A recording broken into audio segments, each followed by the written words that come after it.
People may forget what you have said to them. People may forget what you have done for them. But people never ever forget how you made them feel. और psychology में इसे कहते हैं affective memory effect.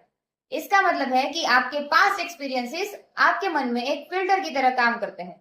इसका मतलब यह है कि पास्ट में आपने बिना किसी रीजन के किसी की हेल्प की होगी, वो बात उन्हें याद है।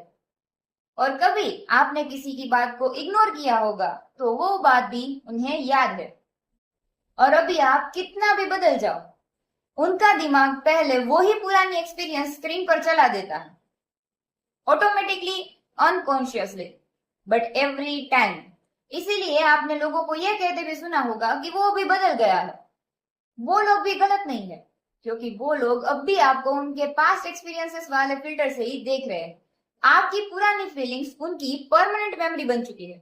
तो जब भी कभी आप किसी भी इंसान से डील कर रहे हो तो याद रखना कि आप उसके पास्ट एक्सपीरियंस की वजह से उनको डील कर रहे हैं या उसके प्रेजेंट की वजह से।